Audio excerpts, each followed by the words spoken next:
My name is Lucy Baker, and 3 months ago, I was lying in a hospital bed after emergency surgery, tubes attached to my arms, wondering if I was going to make it through the night. I called my only daughter, Ella, expecting her to rush to my side like any loving daughter would. Instead, she told me she couldn't come because it was her husband Paul's 35th birthday, and they had important dinner reservations that couldn't be canceled. That phone call changed everything between us forever. By the time I was discharged 2 weeks later, I had made a decision that would shock everyone who knew me. I sold the house I had given them as a wedding gift, the same house where they were probably celebrating that birthday dinner while I fought for my life alone. What happened next taught me the most painful lesson about family, loyalty, and the difference between being loved and being convenient. This is the story of how I learned to stop being a doormat for my own daughter. Before we jump back in, tell us where you're tuning in from. And if this story touches you, make sure you're subscribed, because tomorrow, I've saved something extra, special for you. I suppose I should start from the beginning, back when I thought I understood what family meant.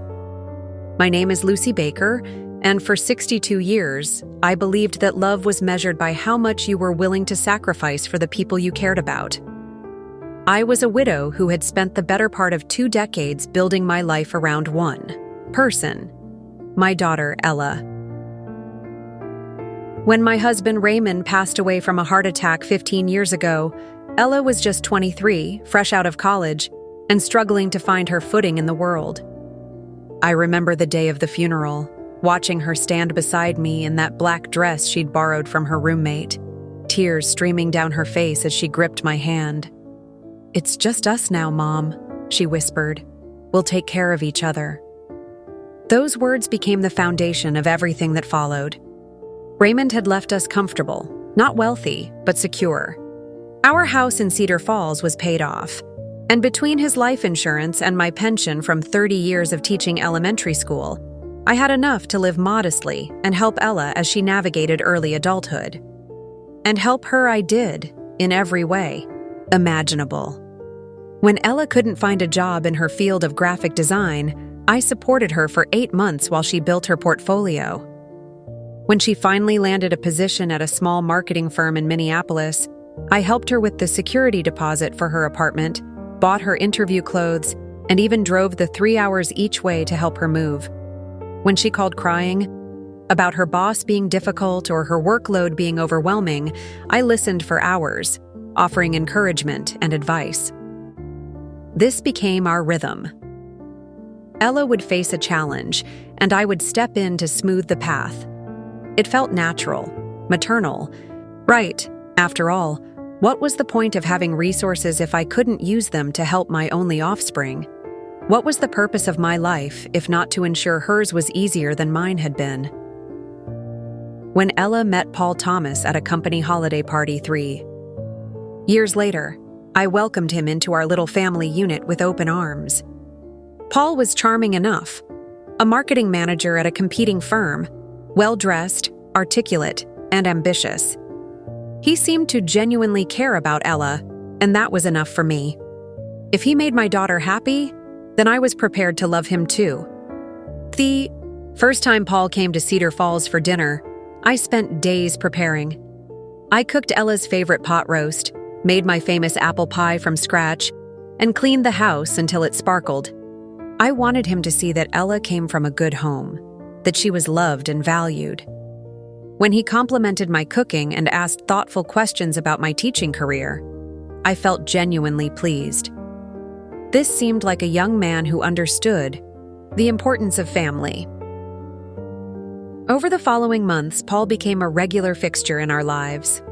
He would drive down with Ella for Sunday dinners, and I noticed how he would always compliment the meal, help clear the table, and engage me in conversation about everything from local politics to gardening tips. Ella would beam whenever he was particularly charming, and I could see how much his approval meant to her. It warmed my heart to see my daughter so happy, so in love. When they announced their engagement after 2 years of dating, I cried tears of joy. Ella called me first, before anyone else, her voice bubbling with excitement. "Mom, Paul proposed. We're getting married." I immediately started planning, thinking about venues, guest lists, and how I could help make their day perfect. It never occurred to me to ask about their budget or whether they needed financial assistance. I simply assumed I would contribute whatever was necessary to give Ella the wedding of her dreams. And I did.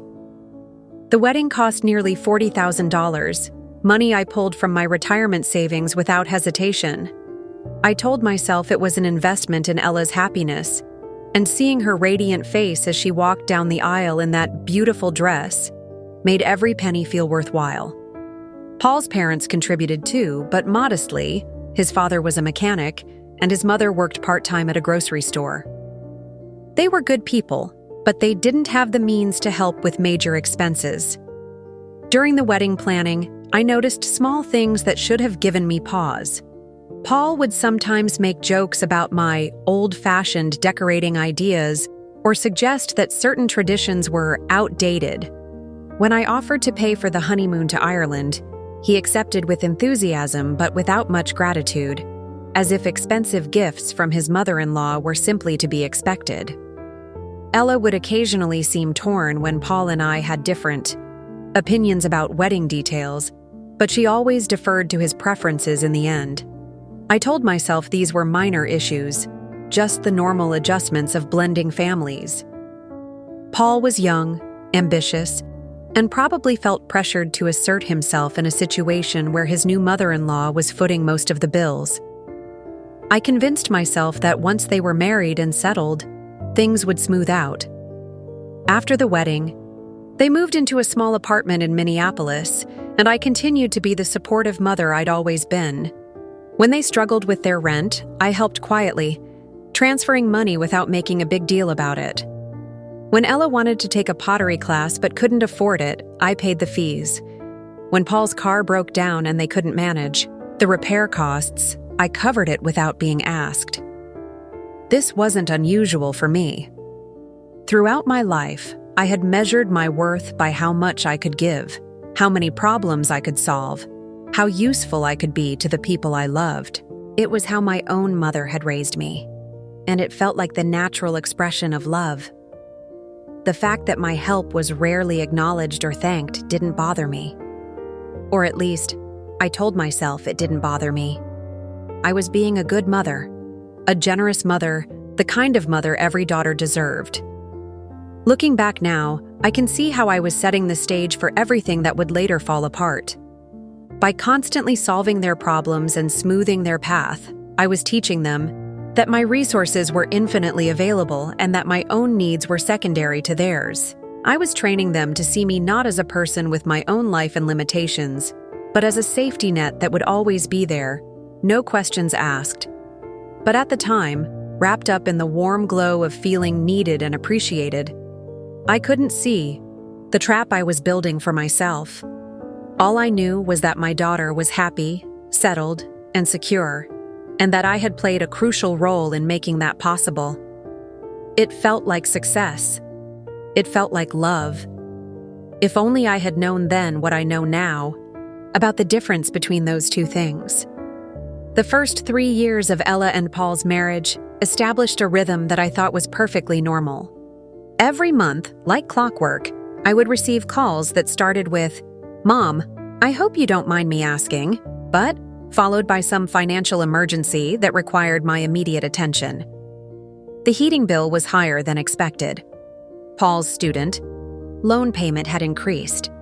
They needed new tires for the car, the security deposit for a better apartment. Each request was presented as temporary, as a loan they would pay back when things improved.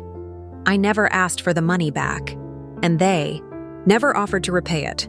It became an unspoken understanding that Mom's resources were available whenever needed. No questions asked, no timeline for repayment expected. Looking back, I realize I was sending them about $2,000 every month, sometimes more, during what they called crisis situations. The crisis situations seemed to multiply as time went on. Paul's company restructured, and he was passed over for a promotion he'd been counting on.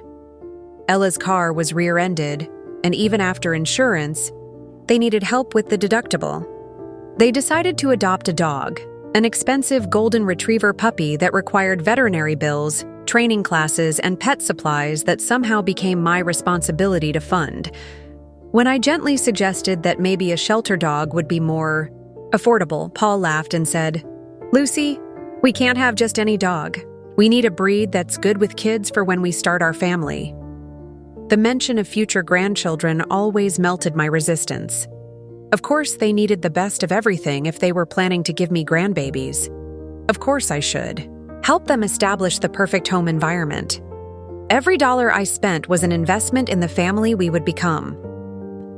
Preparing and narrating this story took us a lot of time. So if you are enjoying it, subscribe to our channel. It means a lot to us. Now back to the story. Beyond the monthly financial support, I became their go-to solution for every practical problem. When they needed furniture for their upgraded apartment, I drove to Minneapolis with my SUV to help them move.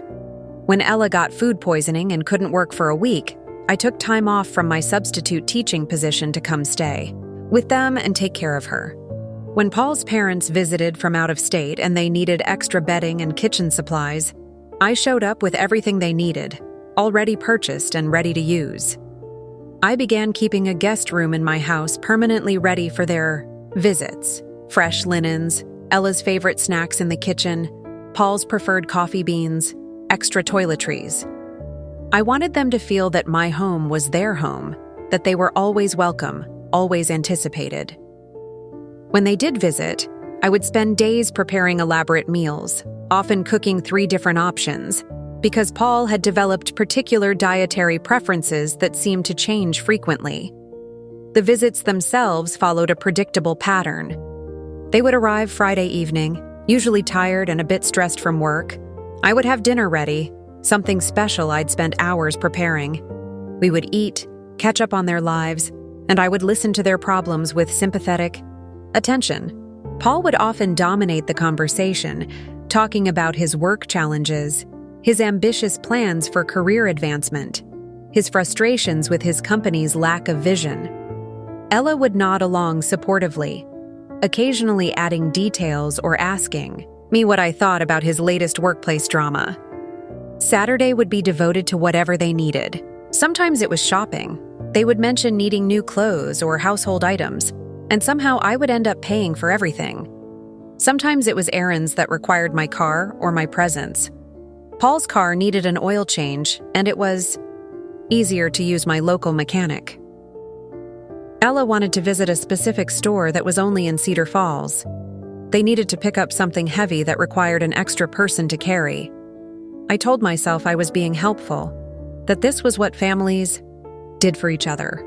But I began to notice that our conversations rarely focused on my life, my interests, or my needs.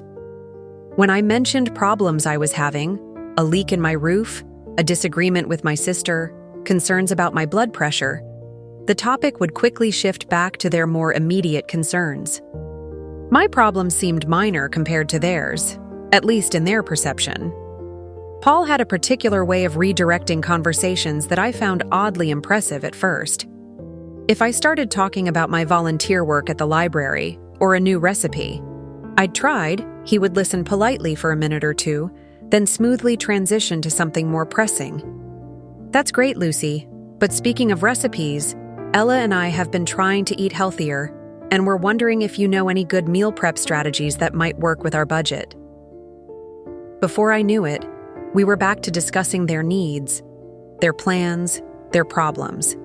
The financial requests became more sophisticated over time. Instead of asking for direct cash, they began presenting me with opportunities to help in ways that felt more substantial. Paul had heard about a great investment property that would be perfect for their future, but they needed help with the down payment. Ella wanted to take a professional development course that would advance her career, but the tuition was beyond their current budget. They found a house they loved, but they were just short of qualifying for the mortgage they wanted. Each request was presented with detailed explanations of how it would benefit their long-term stability and financial independence. They would show me spreadsheets Paul had created, projections of future earnings, timelines for when they would be able to support themselves fully. The presentations were impressive and convincing, and I felt proud that they trusted me enough to include me in their financial planning.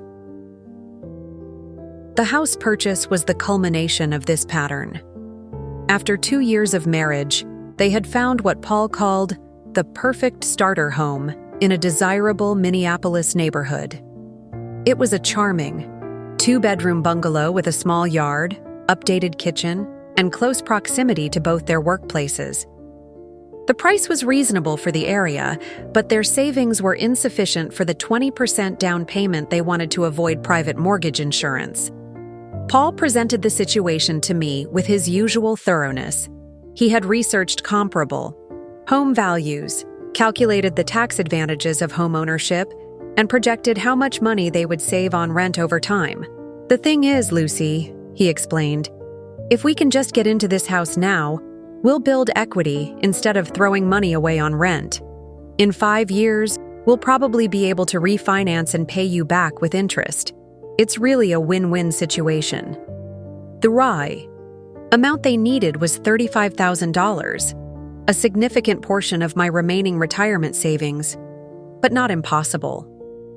I listened to their presentation, looked at their paperwork, and saw the excitement in Ella's eyes as she described how she would decorate the nursery they were planning for their future babies. How could I say no to that? I wrote the check without hesitation, telling myself that I was investing in my daughter's future, in the stability of their marriage, in the comfortable home where my grandchildren would eventually grow up. When they got the keys and invited me to the housewarming party, I felt a deep satisfaction in knowing that I had made their dream possible. What I didn't realize was that I had also made myself dispensable. The changes didn't happen overnight, but looking back, I can see the subtle shifts that should have alerted me to what was coming. The first warning sign appeared about 6 months after they moved into the house I had helped them buy. Ella's birthday was approaching, her 29th, and I had planned what I thought would be a lovely celebration. For years, Ella's birthday had been our special day together. I would drive to Minneapolis, take her out for lunch at her favorite restaurant, and we would spend the afternoon shopping or visiting a museum. It was one of the few times we focused entirely on her without Paul's work stress or their financial concerns dominating the conversation. I cherished these mother-daughter moments and assumed she did too. But when I called to confirm our plans, Ella's response was lukewarm.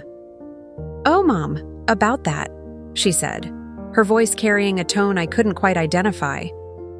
"Paul's planning something special for my birthday this year. Something really romantic. Would it be okay if we postponed our lunch until the following weekend?" Felt a small pang of disappointment, but quickly pushed it aside. Of course, her husband should be the one to plan something special for her birthday. That was how marriage was supposed to work.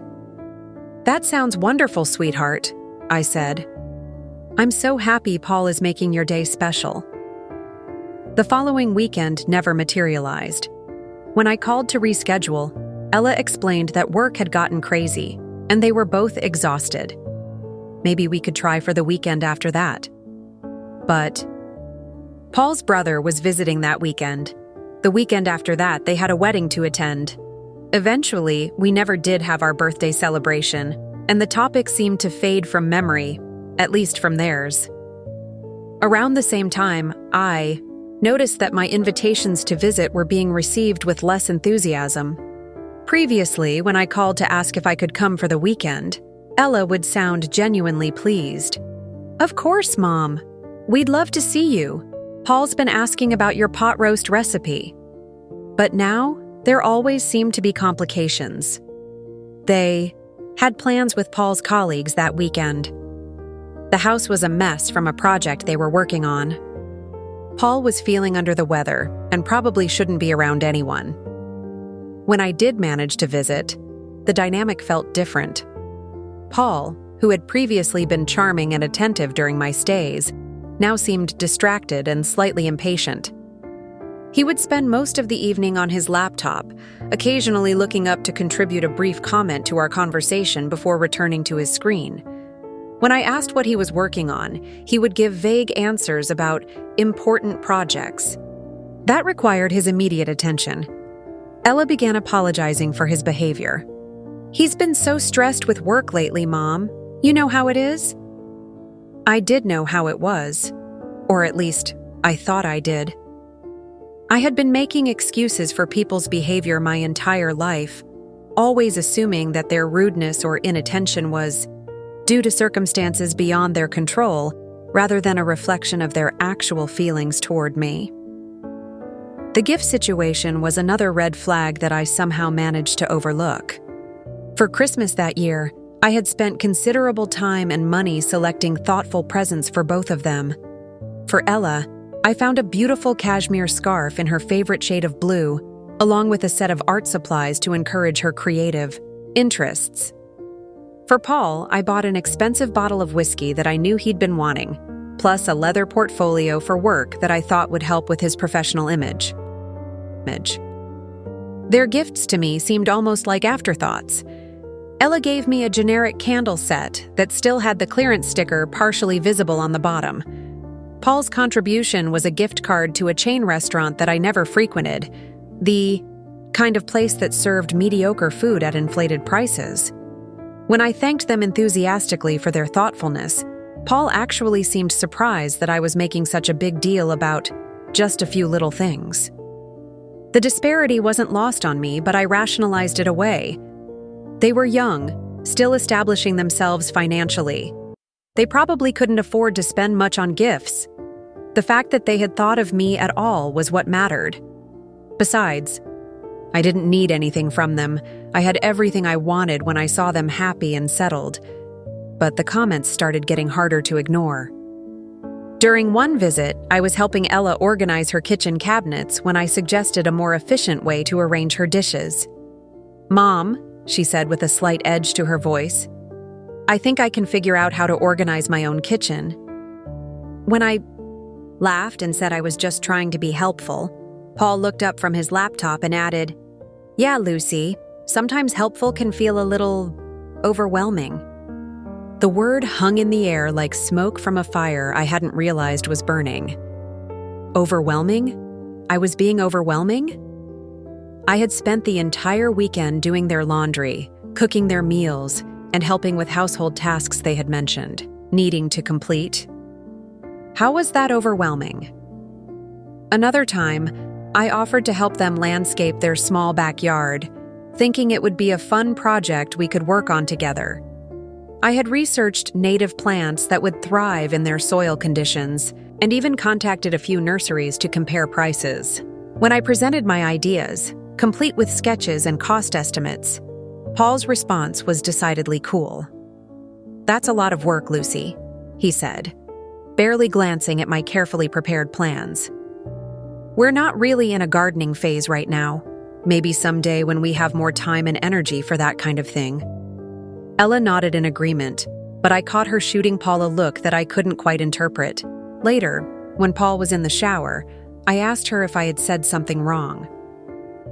"No, Mom, it's not that," she said, but her voice lacked conviction.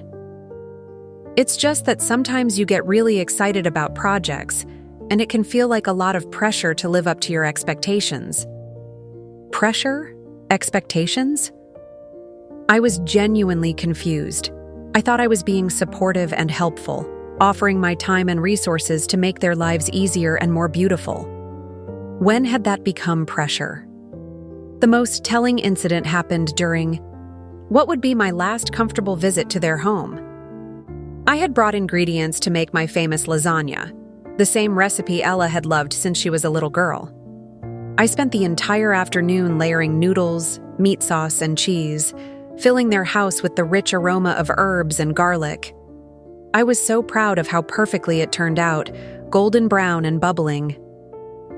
But when we sat down to eat, Paul took a few bites and then pushed his plate away. "This is really rich, Lucy," he said. "Ella and I have been trying to eat lighter lately." All this cheese and meat. It's probably not the best for our health goals." Ella's face flushed red, and she shot him another one of those looks. "Paul," she said quietly, "Mom spent all afternoon making this for us." "I'm not saying it's not delicious," he replied, his tone suggesting that he was being perfectly reasonable. "I'm just saying we're trying to be more mindful about what we put in our bodies. Maybe next time you could make something with less dairy and meat?" I sat there with my fork halfway to my mouth, feeling like I had been slapped. This was the same lasagna recipe I had been making for special occasions for over 20 years.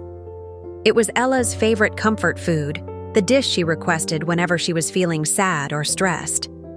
Now it was too rich, too unhealthy, too much. Course, I managed to say, forcing a smile.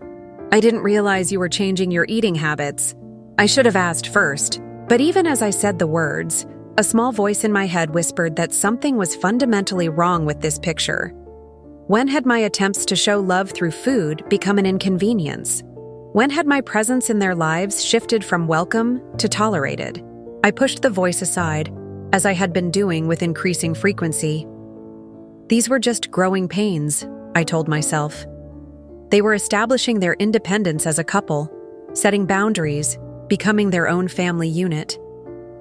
It was natural and healthy, even if it stung a little. I had no idea that a little sting was about to become a devastating wound. The morning of March 15th started like any other Tuesday. I was in my garden, planting the early spring bulbs I had ordered in January, when the pain hit me like a lightning bolt. It started as a sharp ache in my lower right abdomen, but within minutes it had intensified to a level that made me drop my trowel and stumble toward the house, gasping for breath. By the time I reached my kitchen phone, I was doubled over in agony, sweating despite the cool spring air. I managed to dial 911, though my hands were shaking so badly I had to try twice. "I think something's really wrong," I told the dispatcher, my voice barely a whisper. "The pain is... I can't... Please send someone quickly." The ambulance arrived, within 8 minutes. But those 8 minutes felt like hours. The paramedics, a kind woman named Jennifer, and a young man who couldn't have been older than my students, quickly assessed my condition and decided I needed immediate transport. "Ma'am, we're going to take good care of you," Jennifer said as they loaded me onto the stretcher. "Do you have family we should call?" "My daughter," I managed to say, giving them Ella's number. "Her name is Ella Thomas. Please tell her to meet me at the hospital." During the ambulance ride, as the sirens wailed and the paramedics worked to make me comfortable, I found myself thinking about Ella. She would be so worried when she got the call. She would probably leave work immediately and drive straight to Cedar Falls General. Despite all the recent tension and awkwardness, despite Paul's increasing coldness and her growing distance, she was still my daughter. When it really mattered, when I truly needed her, she would be there. I was certain of it. The emergency room was a blur of bright lights, urgent voices, and medical procedures I didn't understand. Blood tests, x-rays, an ultrasound that involved a technician pressing uncomfortably on my tender abdomen. Through it all, I kept asking the nurses if my daughter had arrived yet. "Not yet, honey," they would say kindly, "but I'm sure she's on her way." Dr. Harrison, the emergency physician, was a serious man in his 40s who delivered news with the kind of gentle directness that immediately told me something was very wrong. "Mrs. Baker," he said, pulling up a chair beside my bed, "we found the source of your pain. You have acute appendicitis, and your appendix appears to be on the verge of rupturing. We need to get you into surgery immediately." Surgery?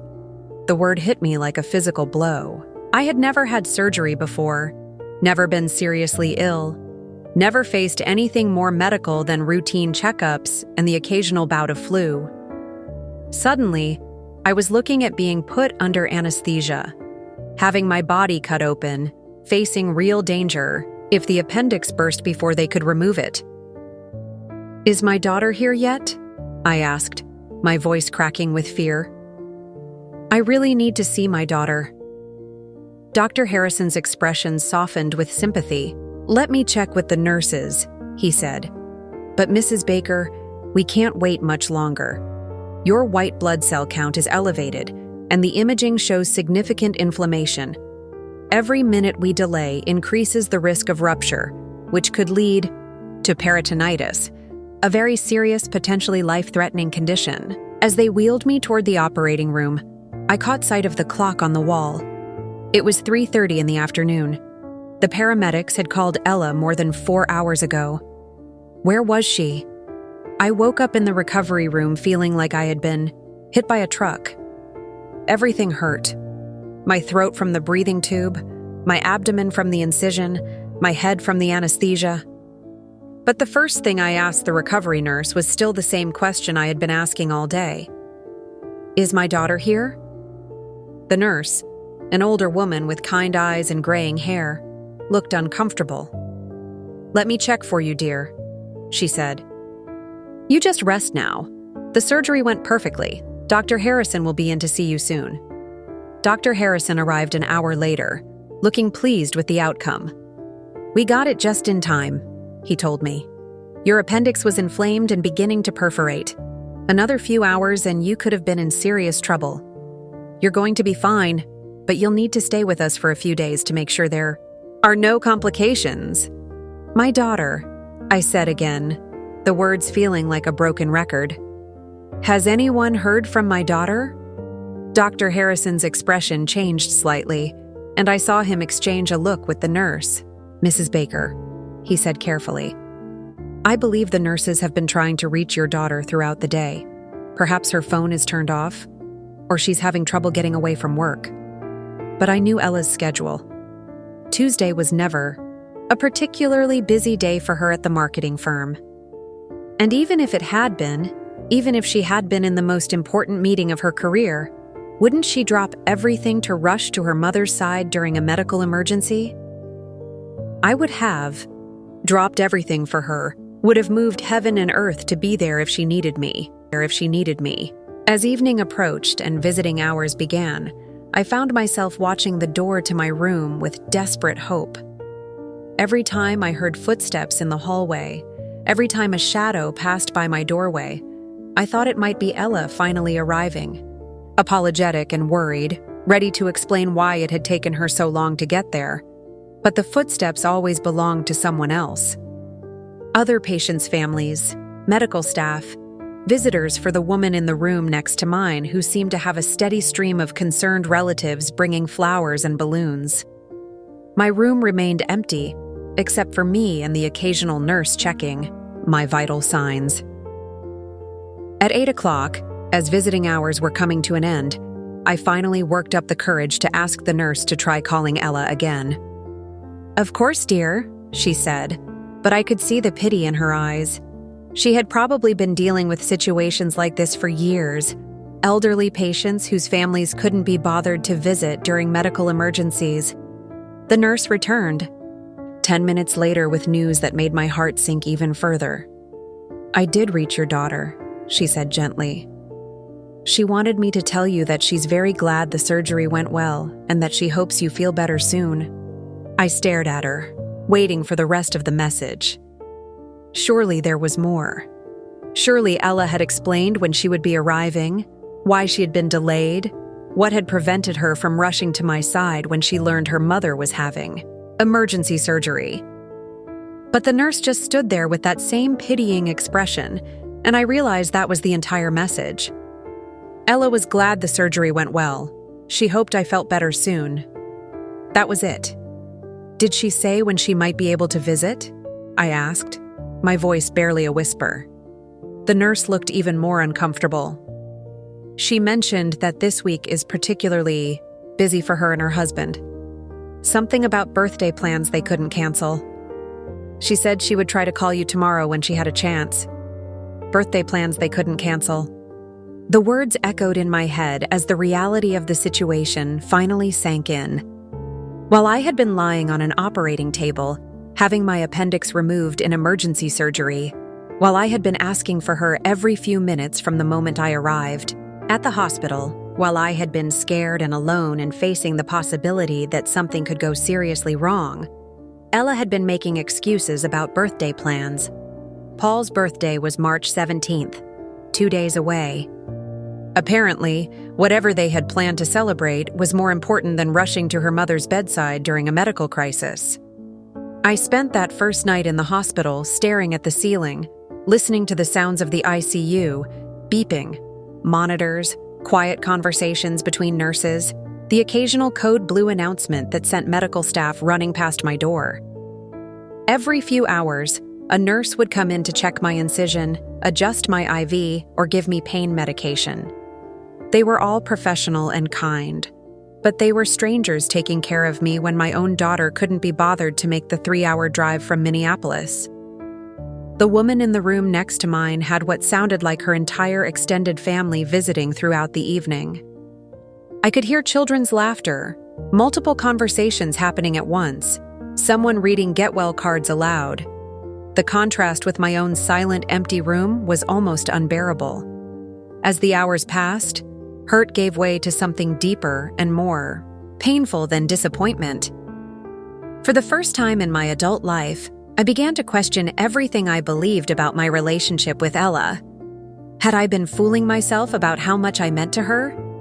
Had all my years of support and sacrifice created, not gratitude and love, but resentment and obligation? When the morning shift nurse came in to check on me, she found me awake and staring out the window at the parking lot, watching other people's families arrive for visiting hours.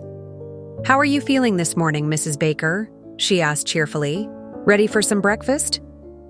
"My daughter chose her husband's birthday party over visiting me in the hospital," I said quietly, the words sounding surreal even as I spoke them. The nurse paused in her chart checking, and I saw her face soften with the kind of compassion that comes from years of witnessing human cruelty disguised as family dynamics. "I'm sorry," she said simply. "That must hurt terribly." It did hurt terribly. But more than that, it opened my eyes to a truth I had been avoiding for months. In Ella's life, I had become optional, convenient when she needed something, easily, discarded when I became inconvenient.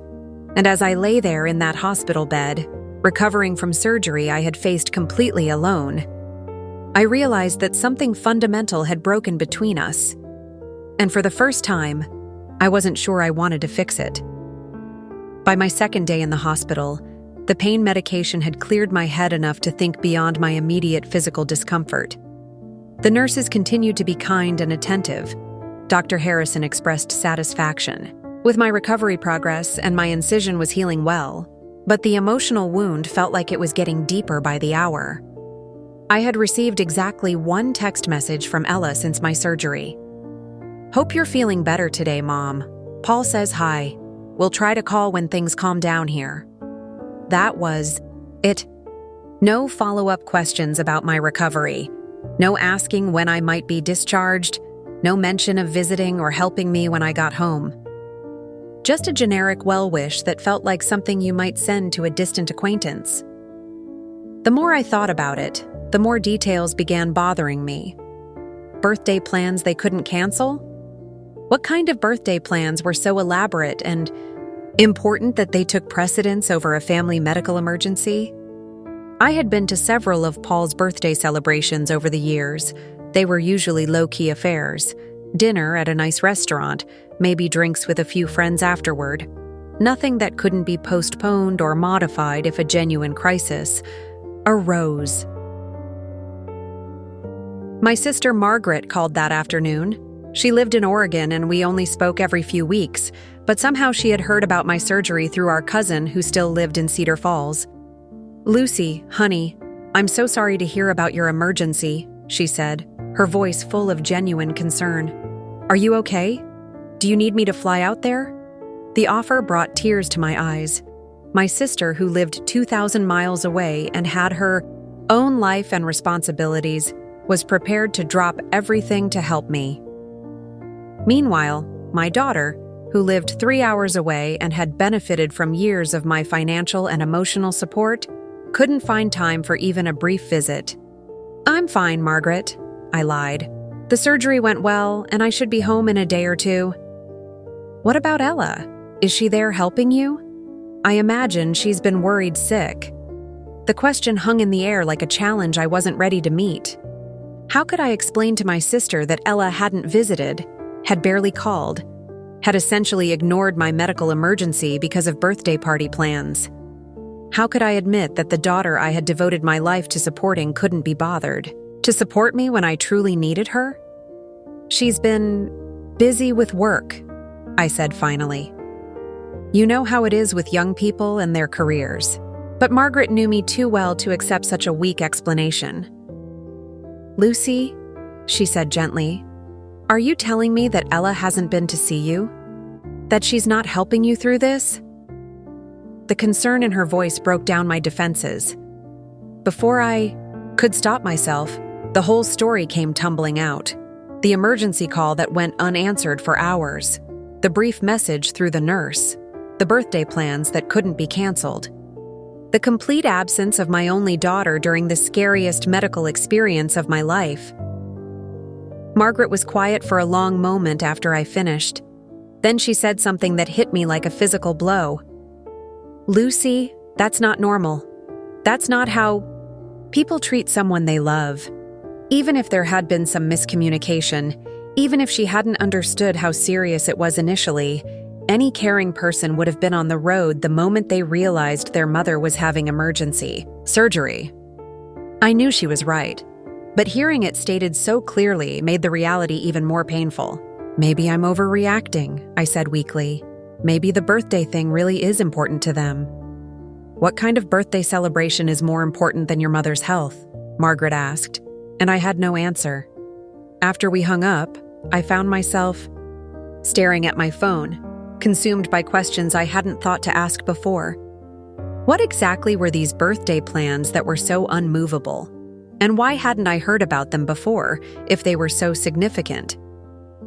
I had always made it a point to remember Paul's birthday, usually sending a thoughtful card and a check as a gift. This year, I had already purchased a card and was planning to send it along with some money for a nice dinner out.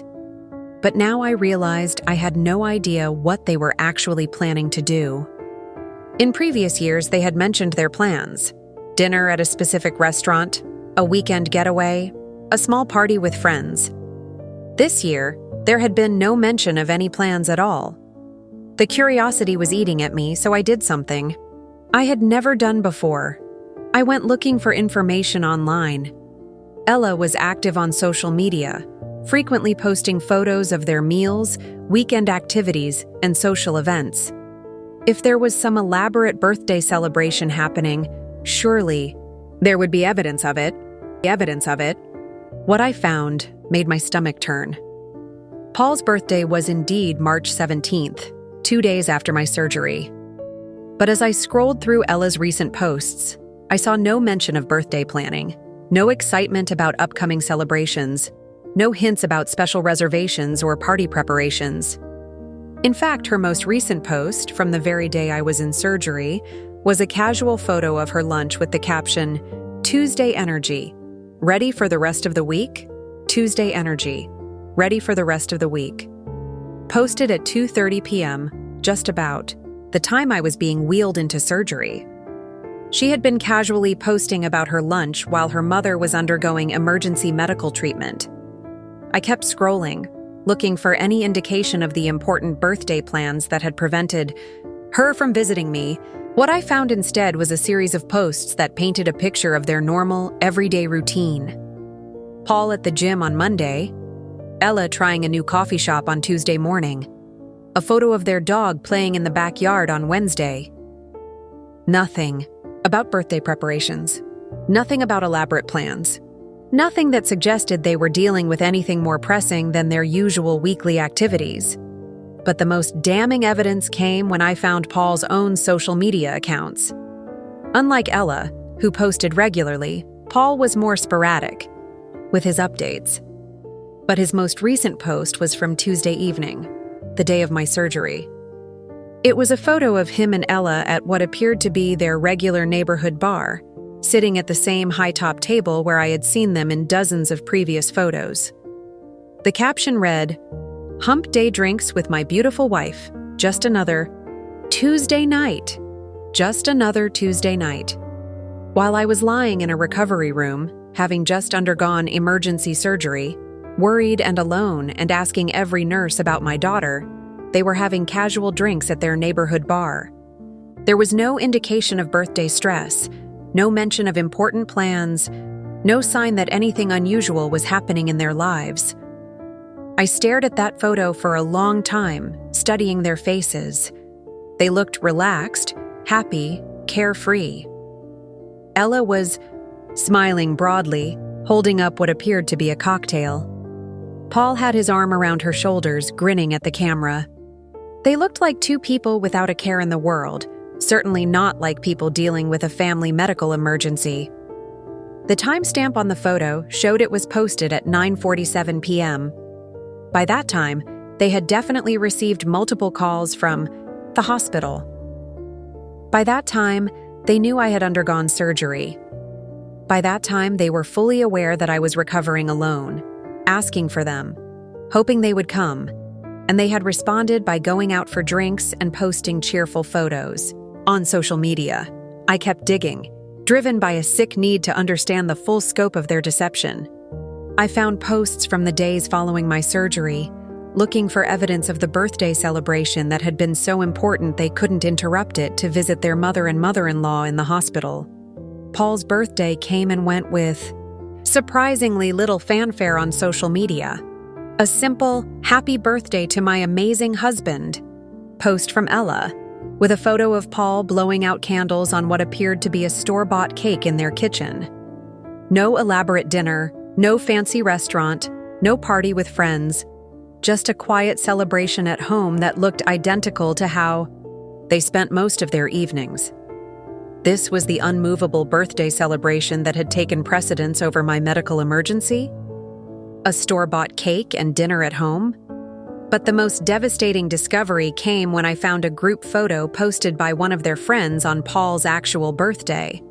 It showed Paul, Ella, and about 6 other people at what looked like a casual birthday gathering in someone's backyard. Everyone was holding beer bottles and laughing, the kind of relaxed, impromptu get-together that could easily be rescheduled or attended briefly before leaving for more important obligations. In the photo, Ella looked radiant. She was laughing at something someone had said, her head thrown back with genuine joy. This was someone who looked like she didn't have a care in the world, certainly not someone whose mother was recovering from emergency surgery just a few hours away. I realized I was crying as I stared at that photo, not just from hurt, but from a profound sense of betrayal that went deeper than anything I had ever experienced. The birthday plans that couldn't be canceled weren't elaborate or important at all. They were perfectly ordinary social activities that any caring daughter would have easily postponed to be with her hospitalized mother. The truth was becoming crystal clear. Ella hadn't stayed away because of unmovable plans. She had stayed away because she didn't want to come. Because visiting her mother in the hospital was an inconvenience she wasn't willing to accept. Because Paul's casual birthday celebration, drinks with friends, and a store-bought cake was more appealing than supporting me through a medical crisis. As I lay there in my hospital bed, surrounded by the evidence of their indifference displayed on my phone screen, I realized that everything I thought I knew about our relationship had been an illusion. I had been loving a daughter who existed only in my imagination, while the real Ella had been building a life in which I was nothing more than an occasional financial resource and an increasingly unwelcome obligation. The birthday excuse hadn't been about important plans at all. It had simply been the most convenient lie they could think of to justify doing what they wanted to do anyway, ignoring me completely. I was discharged from the hospital on Friday morning, 3 days after my surgery. The discharge nurse, a woman named Patricia who had been particularly kind during my stay, helped me into the wheelchair that would take me to the hospital entrance. "Is your daughter picking you up?" she asked as she gathered my belongings. "No," I said quietly. "I'm taking a taxi home." Patricia's face showed the same expression of sympathy I had seen from most of the hospital staff over the past few days. Word had apparently spread among the nurses that the woman in room 314 had undergone emergency surgery completely alone, with no family support whatsoever. They had all been extra attentive, checking on me more frequently than necessary, bringing me extra blankets and magazines, trying to fill the void left by my absent daughter. "Are you sure you'll be okay on your own?" Patricia asked as she helped me into the taxi. "You're still recovering from major surgery? You should have someone helping you for at least a few days." "I'll be fine," I lied, because what else could I say? That my daughter couldn't be bothered to help with my recovery either? That I would be going home to an empty house to manage my post-surgical care entirely alone? The taxi ride back to Cedar Falls gave me 45 minutes to prepare for what I knew I had to do. I had spent my last night in the hospital staring at the ceiling, replaying every social media post, every casual photo, every piece of evidence that proved how little my medical emergency had mattered to them.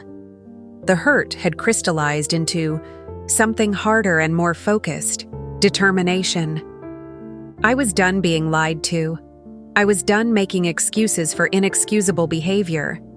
I was done pretending that their casual cruelty was somehow acceptable because they were young or busy or stressed. Most importantly, I was done protecting them from the consequences of their choices. When I got home, I spent the afternoon resting and gathering my strength. Dr. Harrison had given me strict instructions about taking my pain medication, changing my dressings, and watching for signs of infection.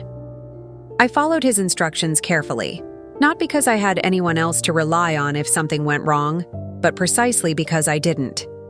At 6 o'clock that evening, when I knew they would both be home from work, I picked up my phone and called Ella's number. She answered on the fourth ring, her voice carrying that same casual tone she had used in her text messages. "Hi, Mom. How are you feeling? I was just thinking about calling you." The ease with which she lied was breathtaking. Just thinking about calling me? After 3 days of almost complete silence following my emergency surgery? "I'm home from the hospital," I said, keeping my voice steady and calm. "I thought you might want to know." "Oh, that's great," she said, as if my discharge was wonderful news, rather than something she should have been coordinating with me. "I'm so glad everything went well. Paul and I were just talking about how relieved we are that you're okay." Another lie, delivered, with the same cheerful confidence. I had seen their social media posts. I knew exactly what Paul and Ella had been talking about over the past few days, and it hadn't been my health. "Were you?" I asked. "Because I have to say, Ella, I'm a little confused about something." I could hear the subtle shift in her tone, the slight tension that crept in when she sensed potential conflict. "Confused about what, Mom?" "Well, I was looking at your social media posts from this week, and I'm having trouble understanding exactly what these birthday plans were that prevented you from visiting me in the hospital." Silence. A long, telling silence that stretched for nearly 10 seconds before she responded. "Mom, what do you mean?" "I mean the unmovable birthday celebration that was so important you couldn't interrupt it to visit your mother after emergency surgery. Because from what I can see online, Paul's birthday looked like a pretty casual affair. Store-bought cake, drinks with friends in someone's backyard, the kind of thing that could easily be rescheduled or briefly interrupted." More silence. When she finally spoke, her voice had lost its casual cheerfulness and taken on a defensive edge. "Mom, you don't understand how stressful this week has been for us. Paul's been under a lot of pressure at work, and his birthday was really important to him this year. We had been planning..." "Planning what, exactly?" I interrupted, my voice growing sharper. "Because I saw the photos, Ella. I saw you posting about your lunch on Tuesday while I was in surgery. I saw Paul posting about just another Tuesday night, while I was lying in recovery, asking every nurse if my daughter had arrived yet. I could hear her breathing change, could practically feel her scrambling for an explanation that would make sense. Mom, you're taking this the wrong way. We were worried about you, but the doctors said the surgery went well and we knew you were in good hands. We didn't want to overreact and... Overreact? The word came out louder than I had intended, sharp with disbelief. Visiting your mother in the hospital after emergency surgery would be overreacting? That's not what I meant, she said quickly. It's just that we knew you were going to be fine, and with Paul's birthday and everything happening at work... Stop. The word cut through her explanation like a blade. Just stop lying to me, Ella. I'm 62 years old, and I've been making excuses for people's behavior my entire life. I'm done doing it for you. I could hear her sharp intake of breath, but I continued before she could respond. You didn't visit me because you didn't want to visit me. It had nothing to do with birthday plans or work stress or any other excuse you're trying to manufacture. You made a choice, and that choice was that drinks with friends and a store-bought cake were more important than supporting your mother through a medical crisis. Mom, please don't say things like that. You know I love you. You know I care about you. It's just that...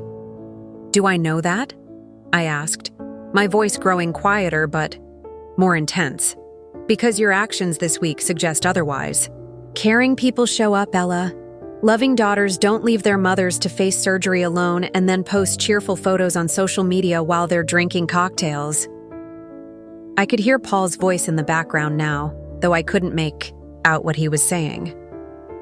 Ella covered the phone for a moment, and I could hear muffled conversation before she came back on the line. Paul wants to talk to you, she said, her voice now thick with tears. I don't want to talk to Paul, I said firmly. I want to talk to my daughter. I want to hear from you in your own words. Why you thought it was acceptable to abandon me during the scariest experience of my life. I didn't abandon you, she protested, but her voice lacked conviction. The hospital was taking good care of you, and I knew you were going to be okay. How did you know I was going to be okay? Did you call to check on my condition? Did you speak to my doctors? Did you ask about potential complications or recovery time or whether I would need help when I was discharged? Each question hit like a hammer blow, and I could hear her crying more openly now. No, she whispered. I didn't. That's right, you didn't. Because you weren't actually worried about whether I was okay. You were relieved that you had an excuse not to be bothered with me. That's not true, she said, but even she didn't sound convinced. I could hear Paul's voice again, more insistent this time, and then the phone was being passed. Despite my earlier refusal, Paul's voice came on the line, tight with irritation. Lucy, this is getting out of hand. Ella is crying, and you're being completely unfair. We had plans that we couldn't change, and frankly, you're being manipulative by making this into some kind of loyalty test. The word manipulative hit me like a slap. Here I was, recovering from emergency surgery that I had faced entirely alone, and I was being called manipulative for expressing hurt at their absence. Manipulative? I repeated, my voice dangerously quiet. Paul, I nearly died on Tuesday. My appendix was about to rupture. I could have developed peritonitis, which can be fatal. And you think I'm being manipulative by expecting my daughter to care enough to visit? You didn't nearly die, he said dismissively. Appendectomies are routine procedures. You're being dramatic about a minor surgery because you want attention. The callousness of his response took my breath away. A minor surgery? I had been terrified, alone, and facing the unknown. To him, my fear and vulnerability were nothing more than attention-seeking behavior. And even if it had been serious, Paul continued, his voice growing more aggressive, we're not responsible for dropping everything every time you have a medical issue. We have our own lives, our own responsibilities. We can't be expected to come running every time you need something. There it was. The truth, finally spoken without pretense or sugarcoating. I wasn't their daughter and mother-in-law. I was an obligation they resented, a burden they tolerated when convenient and ignored when not. I see, I said, my voice now completely calm. Thank you for being so honest about how you really feel. Lucy, "Don't twist my words," Paul said. But I could hear the slight panic in his voice as he realized he had revealed too much. "I'm not twisting anything. You've made your position very clear. I'm an inconvenience you shouldn't be expected to accommodate. A dramatic attention seeker who makes unreasonable demands on your time." "That's not what I said." "It's exactly what you said. And you know what, Paul? I finally understand. For the first time in years, I see our relationship clearly." I hung up the phone and sat in my quiet living room, surrounded by the silence of my empty house. But for the first time since my surgery, the silence didn't feel lonely. It felt peaceful. Because sometimes the most devastating conversations are also the most liberating. Sometimes you have to hear the ugly truth spoken out loud before you can finally accept what you've been trying to deny. And sometimes, the moment someone shows you exactly who they are, you realize you no longer want them to be anyone different. Sat in my living room for hours after hanging up on Paul, watching the sun set through my front window and feeling something I hadn't experienced in years. Complete clarity. The house was quiet, except for the ticking of the grandfather clock my late husband had loved, but the silence no longer felt oppressive. It felt clean, like the air after a thunderstorm has cleared away all the humidity and confusion. For the first time since my surgery, I wasn't asking myself what I had done wrong or how I could fix the relationship with Ella. I wasn't making mental lists of ways to apologize or compromise or smooth things over. Instead, I was finally seeing the situation exactly as it was, without the filter of hope or denial that had been clouding my judgment for so long. Paul's words kept echoing in my mind. "We're not responsible for dropping everything every time you have a medical issue." The phrase revealed so much about how they viewed our relationship. I wasn't family to them. I was a series of medical issues and demands and inconveniences that they grudgingly tolerated when they couldn't avoid them entirely. I walked slowly to my bedroom, still moving carefully because of my incision, and sat down at the small desk where I kept my important papers. In the bottom drawer, underneath my insurance documents and tax returns, was a folder I hadn't opened in almost 2 years. Inside was the deed to the house that Paul and Ella lived in, the house I had purchased for them as a wedding gift. Pulled out the documents and spread them across my desk. There it was, in black and white, Lucy Baker, sole owner of 1247 Maple Street, Minneapolis, Minnesota.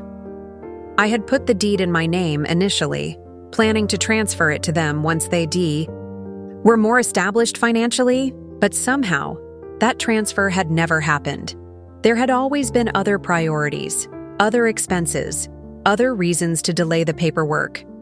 Now, looking at those documents, I realized that my subconscious had been protecting me, even when my conscious mind was busy making excuses for their behavior. Some part of me had known that keeping that house in my name was important, even if I couldn't articulate why at the time. I thought about all the money I had poured into that house since they moved in. The new roof when the old one started leaking. The updated electrical system that was required by the city. The kitchen renovation that Ella had wanted so badly, complete with granite countertops and stainless steel appliances. The basement finishing that had turned the lower level into Paul's man cave, complete with a big screen TV and wet bar that I had also funded. Over the past 3 years, I had probably put another $60,000 into that property, on top of the original purchase price and down payment. Every improvement had been presented as an investment in their future, in the home where my grandchildren would someday play, in the stability that would allow them to build the life they wanted. But there weren't going to be any grandchildren. Who would benefit from my investments? And even if there were, what kind of values would Ella and Paul teach them? Would they raise children who thought it was acceptable to abandon elderly relatives during medical emergencies? Would they model the kind of selfishness and callousness that I had witnessed this week? I pulled out my laptop and began researching real estate prices in their neighborhood. What I found surprised me. Property values had increased significantly since I had purchased the house. partly due to the improvements I had funded and partly due to the general market appreciation in that area of Minneapolis. The house was now worth almost twice what I had paid for it. As I sat there looking at comparable sales and market analyses, a plan began forming in my mind.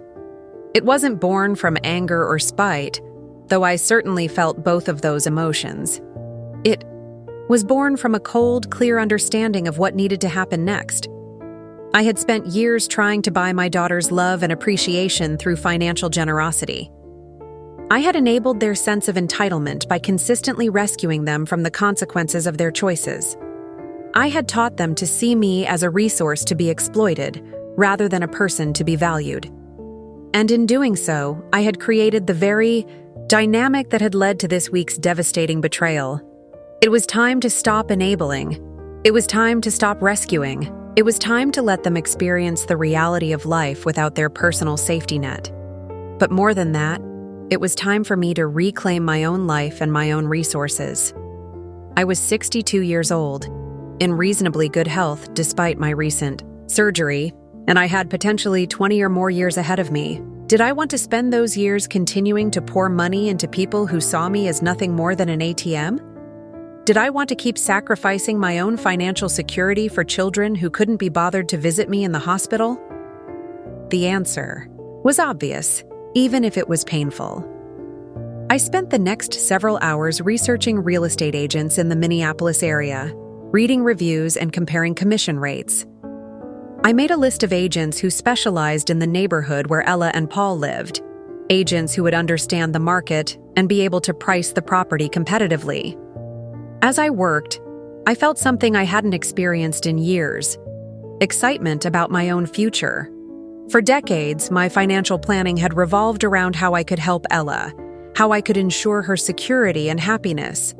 I had been living my life as a supporting character in her story rather than as the protagonist of my own. But selling the house would change that. The equity I had built up, combined with the appreciation in property values, would give me a substantial sum of money.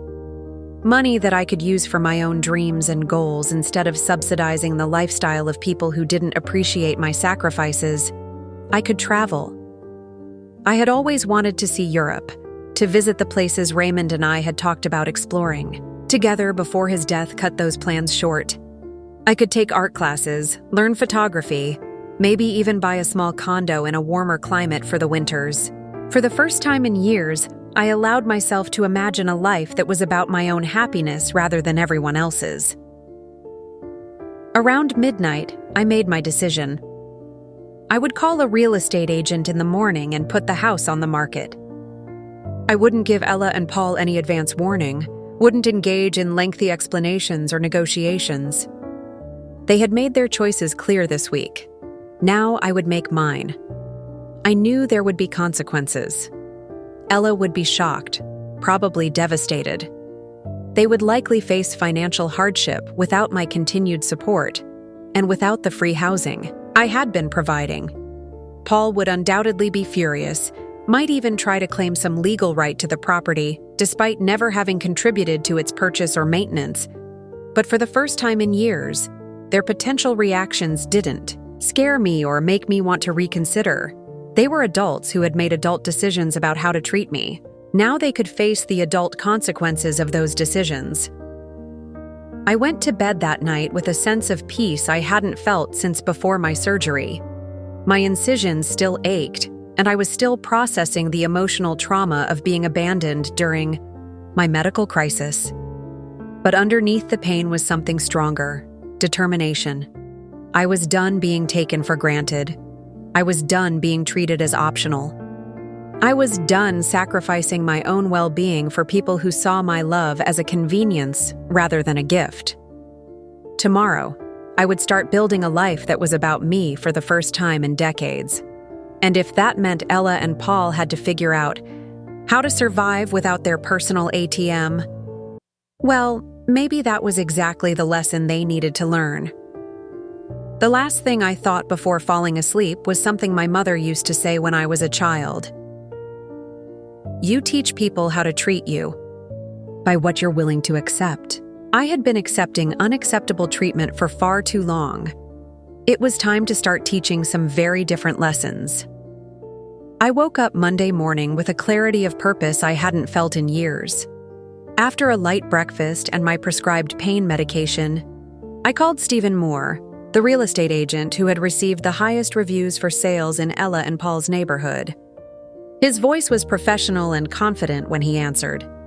"Mr. Moore, my name is Lucy Baker, and I own a property at 1247 Maple Street that I'd like to put on the market immediately." "Excellent," he said. "That's a desirable area. Are you relocating? Or is this an investment property?" "It's currently occupied by family members, but I'm ready to sell. How quickly can we get it listed?" Stephen explained that he could come by that afternoon to assess the property and discuss pricing strategy. We scheduled the appointment for 2 p.m., which would give me time to drive to Minneapolis and meet him at the house. I didn't call Ella to let her know I was coming. For 3 years, I had always given advance notice of my visits, always asked permission to enter the home I owned. Today, that was going to change. The drive to Minneapolis felt different this time. Instead of the usual mixture of anticipation and anxiety I felt when visiting Ella, I experienced a strange sense of liberation. I was no longer going there as a supplicant hoping for crumbs of affection. I was going as the property owner to conduct business. I arrived at the house at 1:30 p.m., 30 minutes before Stephen was due to arrive. Ella's car was in the driveway. She had taken the day off work, apparently. Paul's car was missing, which meant he was likely at his office. Perfect timing. I used my key to enter through the front door, something I had always felt awkward about doing without permission. Today it felt completely natural. This was my house. "Mom?" Ella's voice came from the kitchen, surprised and slightly alarmed. "What are you doing here? Why didn't you call?" She appeared in the doorway wearing yoga pants and an oversized sweater, looking like she had been having a relaxing day at home. Her eyes were slightly red. She had probably been crying since our phone conversation on Friday. But I felt no urge to comfort her or apologize for the distress I had caused. "I'm meeting with a real estate agent," I said calmly, setting my purse down on the entry table. "I'm putting the house on the market." The words hit her like a physical blow. Her face went white, and she grabbed the doorframe for support. "What? Mom, what are you talking about?" "I'm selling the house, Ella. Stephen Moore from Premier Properties will be here in a few minutes to assess the property and discuss listing price." "You can't sell our house," she said, her voice rising with panic. "This is our home. We live here. You gave it to us as a wedding gift." "I purchased it for you to live in," I corrected. "But I never transferred the deed. It's still my property, and I've decided to liquidate this asset." I walked past her into the living room, mentally noting the improvements I had funded over the years. The hardwood floors I had refinished, the crown molding I had installed, the built-in bookshelves that had cost nearly $8,000. Every detail represented money I had spent to make their lives more comfortable. "Mom, please." Ella followed me, her voice cracking with emotion. "You can't do this. Where are we supposed to live? How are we supposed to afford another place?" "I imagine you'll figure it out," I said, examining the kitchen where I had spent countless hours cooking meals for them. "You're both employed adults. People find housing all the time. But our mortgage payments, our budget, everything is based on living here. We can't afford market rent in this neighborhood." "Then perhaps you should consider a less expensive neighborhood, Stephen." Moore arrived precisely at 2 p.m., a well-dressed man in his 40s who immediately began assessing the property with a professional eye. Ella stood in the corner of the living room, crying silently, while I walked him through each room, pointing out the improvements and upgrades. "This is beautiful work," Stephen said, admiring the kitchen renovation. "These granite countertops and the custom cabinetry add significant value, and the basement finishing is exceptional. That wet bar setup must have cost a fortune." "It did?" I agreed. "I've invested heavily in this property over the past 3 years. Based on recent comparables and the condition of the home, I'd recommend listing at $425,000. In this market, with these upgrades, we could see multiple offers within the first week. $425,000, almost exactly double what I had originally paid for the house. My investment in their comfort had turned out to be quite profitable. That sounds perfect, I told Stephen. How quickly can we get it listed? I can have the paperwork ready tomorrow, and we can have it on the market by Wednesday. I'll arrange for professional photos and a virtual tour. A property like this won't last long. After Stephen left, Ella and I sat in her living room, my living room, in heavy silence. She had stopped crying, but her face was blotchy and her hands were trembling. "Mom," she said finally, "I know you're hurt about the hospital thing, but this is extreme. This is going to ruin our lives." "Your lives were already ruined," I said quietly. "You just didn't realize it yet because I kept bailing you out." "What do you mean? When was the last time you and Paul solved a problem without my money? When was the last time you faced a real challenge and handled it yourselves? I've been enabling your dependence for so long that you've forgotten how to be independent adults." "That's not true," she protested, but her voice lacked conviction. "Isn't it? Paul lost jobs before, and I helped with the bills. Your car broke down, and I paid for repairs. You wanted renovations, and I funded them. You've been living in a bubble where consequences don't exist because I always cushioned every fall." "You wanted to help us," she said weakly. "I wanted to help my daughter, but helping and enabling are different things. Help builds people up. Enabling keeps them dependent." She was quiet for a long moment. Then, "What about Paul? He's going to be furious." Paul made his feelings about me very clear on Friday night. He thinks I'm a dramatic attention seeker who makes unreasonable demands. Well, now he won't have to worry about my demands anymore. "Mom, he didn't mean those things. He was just stressed." "No, Ella, he meant every word. And you know what?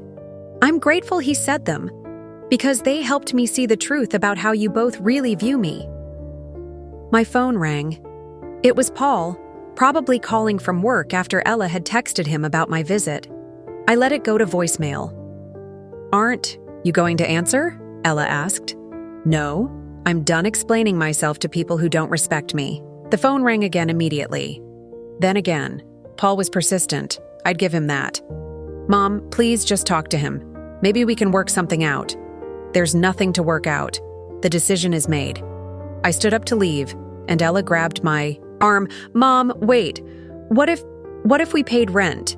What if we treated this like a normal rental situation?" "With what money? You couldn't afford to live here without my constant financial support, remember? That's why you've needed my help with everything from utilities to groceries. We could get second jobs. We could cut expenses. Please, just give us a chance." I looked at her desperate face and felt a flicker of the old urge to rescue her, to make everything okay, to absorb the consequences of her choices so she wouldn't have to face them. But this time, I recognized the feeling for what it was and pushed it aside. "Ella, for years I've been giving you chances. Chances to show gratitude, chances to show independence, chances to show that you valued our relationship as more than just a financial arrangement. This week, when I truly needed you, you chose cocktails and birthday cake over supporting your mother through a medical crisis. I know we made a mistake. It wasn't a mistake. It was a choice, and choices have consequences." I picked up my purse and headed for the door. Behind me, I could hear Ella starting to cry again, but I didn't turn around. For the first time in years, someone else's tears weren't going to change my mind. "The realtor will be in touch about showings," I said, without looking back. "You'll want to keep the house clean and be prepared to leave when potential buyers come through." I drove home feeling lighter than I had in months, despite the difficult conversation and Ella's obvious distress. As I pulled into my own driveway, I realized something profound had shifted. For the first time in decades, I had chosen my own well-being over someone else's comfort. It felt like freedom. The house sold in 4 days. Stephen Moore called me Thursday morning with the news that we had received 3 offers, all above asking price. The highest was $442,000, nearly $20,000 more than our listing price. I accepted it immediately, with a closing date set for 6 weeks out. I didn't call Ella to tell her. She would find out soon enough when Stephen contacted her about scheduling the inspections and appraisal. For the next 2 weeks, I heard nothing from either of them. No angry calls from Paul, no tearful pleas from Ella, no attempts to negotiate or bargain. Part of me wondered if they were consulting lawyers, trying to find some legal way to claim ownership of the property. But I had consulted my own attorney, and the law was clear. The house was mine to sell. The silence was broken on a Wednesday evening 3 weeks after I had listed the house. I was reading in my living room when I heard a car pull into my driveway, with unusual urgency. Through my front window, I could see Paul's car, and both he and Ella were getting out. Paul was carrying what appeared to be a stack of papers, and even from a distance, I could see the tension in their body language. They knocked on my door with sharp, aggressive raps that echoed through my house. I took my time answering, checking my appearance in the hall mirror and smoothing my sweater before opening the door. Paul looked terrible. His usually well-groomed appearance was disheveled, his shirt wrinkled, his hair uncombed.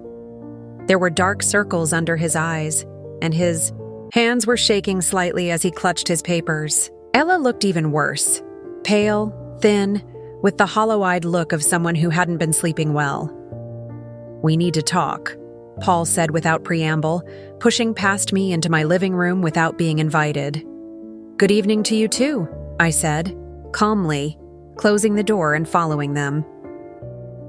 Paul immediately began spreading papers across my coffee table, what appeared to be financial documents, loan applications, and bank statements. "Lucy, this whole situation has gotten out of hand," he said, his voice tight with barely controlled anger. "We've been trying to find alternative housing, and it's impossible. Do you have any idea what rent costs in that neighborhood now?" "I imagine it's quite expensive," I said, settling into my armchair. "It's a desirable area." $3,000 a month, Ella said, her voice cracking. "That's for a 2-bedroom apartment that's half the size of our house. We can't afford that." "Then perhaps you should look in a less expensive area." Paul's face flushed red. "Lucy, we have jobs in Minneapolis. We can't just move to some suburb an hour away. Our whole lives are built around living in that house." "Your whole lives were built around living in my house," I corrected. "There's a difference." "This is insane," Paul said, his voice rising. "You're destroying our lives over a misunderstanding about a hospital visit." "It wasn't a misunderstanding. It was a choice." Paul slammed his hand down on the coffee table, making the papers scatter. "It was one mistake. One time we couldn't drop everything to come running, and you're acting like we committed some unforgivable crime." "Paul," I said quietly, "sit down." Something in my tone must have surprised him, because he actually sat down on the edge of my sofa, though his posture remained aggressive. "Let me ask you something," I continued. "If your mother had emergency surgery, would you visit her in the hospital?" "That's different. My mother lives 10 minutes away from us." "If your mother lived 3 hours away and had emergency surgery, would you visit her?" Paul hesitated, and I could see him calculating how to answer. "Probably," he said finally. "Would birthday plans stop you from visiting your mother in the hospital after emergency surgery?" "Lucy, you're oversimplifying. Answer the question. Would you choose a birthday party over visiting your mother in the hospital?" "No," he admitted grudgingly. "Then why was it acceptable to make that choice about me?" "Because it's different with in-laws," he said, and immediately looked like he regretted the words, the truth finally spoken. I wasn't really family to him. I was an in-law, a secondary relationship that could be deprioritized when convenient. "I see," I said. "So in-laws don't deserve the same consideration as real family." "That's not what I meant. It's exactly..." what you meant. And that's fine, Paul. You're entitled to prioritize your relationships however you choose. But I'm also entitled to prioritize mine. Ella, who had been crying silently, finally spoke up. Mom, we know we made a mistake. We're sorry. But this punishment doesn't fit the crime. You're making us homeless over one bad decision. I'm not making you homeless. I'm selling my house. You're both adults with jobs. Adults with jobs find places to live. We can't afford to live anywhere decent, Ella said. The only apartments we can afford are in terrible neighborhoods or tiny studios that are barely livable. Then maybe you should consider getting better jobs or second jobs or reducing your expenses. Paul laughed bitterly. Reducing our expenses? Lucy, we're already living paycheck to paycheck, even without paying rent. We had to put groceries on credit cards last month. This was news to me. If you're struggling financially, why didn't you ask for help? Because we were trying to be more independent, Ella said. We know you've been frustrated with us always asking for money, so we've been trying to handle things ourselves. I studied their faces, trying to determine if this was genuine or just another manipulation. When did this financial struggle start?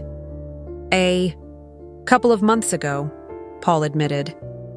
I didn't get the promotion I was expecting, and Ella's hours got cut back at work. We've been falling behind on everything. But you still managed to go out for drinks and celebrate birthdays. Those were cheap drinks at happy hour, Ella said defensively. And Paul's birthday cake cost $12 at the grocery store. We weren't living lavishly. For the first time since this whole ordeal began, I felt a flicker of doubt. Had they genuinely been struggling more than I realized? Had their absence from the hospital been about money rather than indifference? But then I remembered Paul's dismissive words about my minor surgery and attention-seeking behavior, and the doubt evaporated. Financial stress might explain their failure to visit, but it didn't excuse Paul's cruelty during our phone call. Even if you were struggling financially, I said, that doesn't explain Paul's attitude when I called to ask about your absence. You didn't just fail to visit. You were actively hostile when I expressed hurt about it. Paul's jaw tightened. I was defending my wife against your guilt trip. Guilt trip? I expressed disappointment that my daughter didn't visit me in the hospital. How is that a guilt trip? You were trying to make us feel bad for having our own lives. I was trying to understand why my medical emergency wasn't worth interrupting. Your birthday celebration. And I told you, we had plans we couldn't change. $12 birthday cake and happy hour drinks. Those were the unchangeable plans. Paul stood up abruptly, his face red with anger. You know what, Lucy? You want to know the truth? The real truth? Paul, don't, Ella warned, but he ignored her. We didn't come to the hospital because we're tired of being your emotional support animals. Every time something goes wrong in your life, you expect us to drop everything and come running. You had surgery for appendicitis, not brain cancer. You were surrounded by medical professionals. You didn't need us there. I wanted you there. Well, we didn't want to be there, he said, cruelly. We wanted to enjoy Paul's birthday without having to spend it in a depressing hospital room, holding your hand through a routine medical procedure.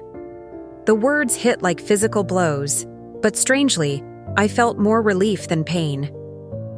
Finally, the complete truth was out in the open.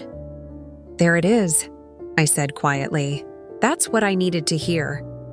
Ella was crying harder now. Paul, why would you say that? Because it's true, he said, though he looked slightly shocked at his own honesty. I'm tired of pretending otherwise. I stood up and walked to my front, door opening it wide. Thank you for your honesty. Now please leave my house. Lucy, wait, Ella said, jumping up from the sofa. Please don't end things like this. Paul is upset and saying things he doesn't mean. He means every word, I said, and I'm grateful he finally said them out loud. As they gathered their scattered papers and headed for the door, Paul turned back one more time. You're really going to go through with this? You're really going to destroy our lives because we hurt your feelings?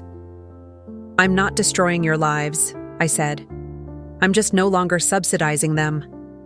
After they left, I sat in my quiet living room and realized something profound. I felt completely at peace. The conversation had been difficult, but it had also been clarifying. There was no ambiguity left, no room for misinterpretation or false hope. They had shown me exactly who they were and exactly how they felt about me. Now I could move forward with complete certainty that I was making the right choice. The house would close in 3 weeks, and then this chapter of my life would be over. For the first time in years, I was excited to see what the next chapter would bring. The house closed on a rainy Thursday in May. I met Stephen Moore at the title company, signed the final paperwork, and walked out with a cashier's check for $387,000 after all fees and commissions. It was the largest amount of money I had ever held in my hands, representing not just the return of my investment, but 3 years of appreciation and the value of all the improvements I had funded. I deposited the check that afternoon and immediately transferred most of it into a high-yield savings account, while I decided what to do with this unexpected windfall. For the first time in my adult life, I had substantial money that wasn't earmarked for someone else's needs or emergencies. I heard nothing from Ella or Paul on closing day, which didn't surprise me. According to Stephen, they had until the end of the month to vacate the property, giving them 2 weeks to find alternative arrangements. I found myself curious about what they had decided to do, but not curious enough to call and ask. 3 days after the closing, my sister Margaret called, with excitement in her voice. "Lucy, I just heard from Cousin Janet that you sold Ella's house. Is everything okay?" I gave Margaret a condensed version of the events since my surgery, including Paul's brutal honesty about not wanting to visit me in the hospital. Margaret listened without interrupting, occasionally making small sounds of shock or disapproval. "Oh, honey," she said when I finished. "I'm so proud of you." Proud of me? For finally standing up for yourself, for refusing to be treated that way. I know it must have been incredibly difficult, but you did the right thing. Margaret's validation meant more to me than I had expected. For weeks, I had been second-guessing myself, wondering if I was overreacting or being too harsh. But hearing someone else confirm that their behavior had been unacceptable helped quiet the lingering doubts. "What are you going to do with yourself now?" Margaret asked. It was a question I had been pondering since the closing. "I think I might travel," I said. "Remember that trip to Ireland that Raymond and I always talked about taking? You should absolutely do that. You've spent years taking care of everyone else. It's time to take care of yourself." The following week, I received an unexpected visitor. I was working in my garden when I heard a car door slam and looked up to see Ella walking across my lawn.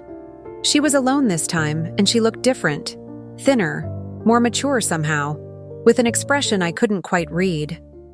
I continued pruning my roses as she approached, not wanting to seem too eager or welcoming. The last conversation we'd had in my living room had been devastating, and I wasn't ready to pretend it hadn't happened. "Hi, Mom," she said quietly, stopping a few feet away from where I was kneeling. "Hello, Ella." She stood there for a moment, clearly struggling with what to say. "I wanted to let you know that we found a place, a small apartment in St. Paul. We move in next weekend." "That's good," I said, focusing on my pruning shears. "I'm glad you found something." "It's not very nice," she continued. "One bedroom on the second floor of an old building. The neighborhood isn't great, and there's no air conditioning. But it's what we can afford." I said nothing, sensing she had more to say. "Paul took a second job," she said. "Nights and weekends at a retail store. He hates it, but we need the money." "People do what they need to do," I said evenly. "Mom, can we talk? I mean, really talk?" I set down my pruning shears and looked at her directly for the first time since she'd arrived. "What would you like to talk about?" "About us. About what happened. about whether there's any way to fix this. I gestured to the small patio table on my deck. We can sit if you'd like. We settled into the wrought iron chairs that had been a housewarming gift from Raymond's sister years ago. Ella looked around my backyard as if seeing it for the first time. The flower beds I had carefully cultivated, the bird feeders that attracted cardinals and blue jays, the small vegetable garden where I grew tomatoes and herbs. "I've been thinking a lot," she said finally, "about what Paul said that night, about the things he's said over the years about you, about our relationship. And I think I've been letting him poison me against you without realizing it." This was not what I had expected her to say. "What do you mean?" Little comments here and there about how you were too involved, too generous, too helpful. He would make jokes about you being a helicopter mother-in-law or say things like, "There goes Lucy, trying to solve all our problems again." At first, I defended you, but over time, those comments started to seem reasonable. I watched her, face carefully, trying to gauge her sincerity. "I started seeing your help as interference," she continued. "Your generosity as control. Your love as obligation. And when you got sick, when you needed me, I was so used to thinking of you as an inconvenience that I didn't even consider how scared you must have been." Her voice broke slightly on the last words, and I saw tears forming in her eyes. "Ella," I said gently, "I appreciate you telling me this, but understanding how it happened doesn't change what happened." "I know," she said quickly. "I'm not asking you to forget it or pretend it didn't happen. I'm just trying to understand how I became the kind of person who could abandon her mother in a hospital." We sat in silence for a few minutes, listening to the birds and the distant sound of neighborhood children playing. "What do you want from me?" I asked finally. "I want to try again," she said. "But differently this time. I want to be the daughter you deserve, not the one I've been." "What does that look like?" "I don't know yet," she admitted. "But I know it starts with me taking responsibility for my own life and my own choices, instead of expecting you to fix everything." "And Paul?" Her face darkened. "Paul and I are having problems. What he said that night, the way he's been talking about you. I'm starting to see a side of him I don't like very much." "I'm sorry to hear that." "Are you?" she asked with a rueful smile. "Because I don't think you ever really liked him." I considered my answer carefully. "I liked him when he made you happy. I stopped liking him when he started making you cruel." She winced at the word cruel, but didn't argue with it. "Mom, I know I have no right to ask this, especially after everything that's happened, but would you be willing to try to rebuild our relationship? On different terms this time?" "What kind of terms?" "Terms where I don't ask you for money. Where I don't expect you to solve my problems. Where I actually show up when you need me, instead of making excuses." I studied her face, looking for signs of manipulation or false promises.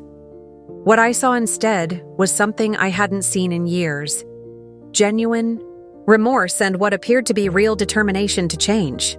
"It would have to be very different," I said slowly. "I won't go back to being your safety net. I won't bail you out of financial problems or smooth over the consequences of your choices. I understand. And I won't tolerate any more disrespect. From Paul. If he can't treat me with basic courtesy, then he's not welcome in my life. I understand that too. Most importantly, this isn't about going back to the way things were. Too much has happened for that. If we're going to have a relationship, it has to be a new one, built on different foundations." Ella nodded, wiping tears from her cheeks. "What would those foundations be?" "Mutual respect," I said. "Genuine care for each other's well-being, independence instead of dependence, and honesty, even when it's uncomfortable." "I can try to do those things," she said. "I want to do those things." "Trying isn't enough, Ella. I won't put myself through this again if you're not genuinely committed to change." "I am committed," she said with more conviction than I had heard from her in years. Losing the house, seeing Paul's true colors, realizing how I've treated you. It's been a wake-up call. I don't want to be the person I've become. I looked at my daughter, really looked at her, for the first time in months.